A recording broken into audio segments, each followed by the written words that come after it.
Okay, so look, you want more of this? Then I'm going to keep hammering on you about this price thing. The only way to get more of this is to understand the price issue, because this price issue stumps so many salespeople. Look, if you've ever lost a person in your life, and I'm not trying to get you all griefy or sad or bring you back to some, hurtful moment in your life, okay? But just remember back, if you ever lost someone special in your life, okay, at that moment, you would sell everything you had and go into debt for multiple lifetimes just to have that person back for a moment. Why? Love, man, connection, right?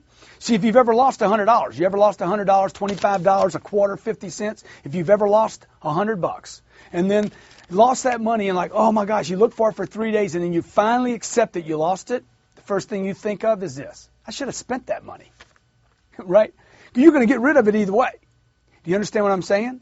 Look, if you've ever bought something that was cheap, really inexpensive, and you only bought it because of the price, and then went home and found out it doesn't fit, it doesn't look good on you, and then never wore it, still in your closet 3 years later, never wore it, never gonna wear it, you understand that price is not the only issue. Now, you have to get your buyer to want something, your product, more than he wants his money, right? Now, people get freaky on money. They get trippy, just like you do. They're like, I got to have my money. I got to hold on to my money. I want my money. You have to get the buyer to want your product more than he wants his money. So if he wants his money this much, okay, but he wants his product this month, he'll give that money up. He's got to want that product, and your solution. He's got to want to do business with you more than he wants his money or the numbers in the bank. I'll give you an example, okay? For instance, this book, Sell to Survive. It's been on CNN, Fox TV, CNBC, 600 radio shows did a piece on this book. This book is $30. I want to ask you a question. What is this book worth? You give me $30. Is it worth $30? No. It's not worth $30. Most people say, well, if he gives you $30, it was worth $30. No. For you to give me $30, that means this book has to be worth more than $30 to you. Otherwise, you would have never given me the $30. If I'm selling a $40,000 product and the guy says, Hook, I'll do it, let's roll, I want it, I'll take it, let's get it, he believes that product was worth more than $40,000. Otherwise, he wouldn't have closed the deal. See, to do this, to build that kind of value, to where the value of the product exceeds the value of his money, you have to discover, okay, what he's trying to accomplish. And you will then know what your product is worth. Then you'll be able to demonstrate to him or her how your product solves that problem. This is the essence of how to close a deal. Certainly, there's the issue of the product being out of somebody's price range. If he doesn't have $30, he can't hook on the book, right? If he's only got $20, he can only pay $20. My job's going to be to get him to go into debt for the other 10, to see value to where he'll want to get the other 10, borrow it, beg, plead, steal, or whatever. If the value's high enough, he'll find the money.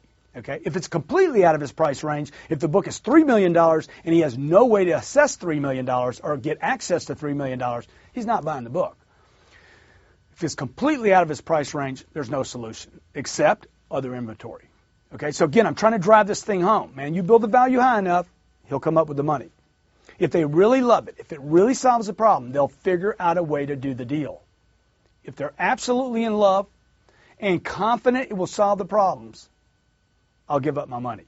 Look, you can't put a price tag on someone or something that you really love. And if you've ever had a serious problem in life, okay, just think back to a time when you had a big problem, money wasn't your issue. Getting rid of the problem was your concern. You know, I remember one Friday, I think it was Friday afternoon around 4 o'clock, I went to buy a car, okay? And I had a date that night with this girl that I wanted to impress, okay? I didn't need a car. What problem was I trying to solve by buying a car? I wanted to impress her, okay? Had the salesperson or the company known that I was trying to solve that problem, I wouldn't have spent an hour negotiating with these people. All the guy had to do was ask me, hey, why did you come in today? Why now? Why did you decide to do this afternoon? If I liked him and trusted him, had confidence in him, I'd have told him, hey, man, I got a date tonight, okay? Oh, by the way, that car did not help me on that date. So what's the point here, okay? You're selling a $40,000 product or a $4 million product or a $400 million product. It doesn't matter. You need to know that whatever that price point is, you have to do a presentation, a demonstration, and build value way greater than the money you're asking for. So this is what I want you to do at the end of this segment. I want you to pick any product that you have. Randomly just pick product. Okay, good. Assign a value to that product, and I want you to practice presenting it so that you can demonstrate more value than the price itself. It doesn't matter what it is. It's a book. It's a $30 book, okay? Hey, the book's $30. You have to build value greater than the $30. Do that drill now, and remember, it's not the price, it's not the money. Solve the problem.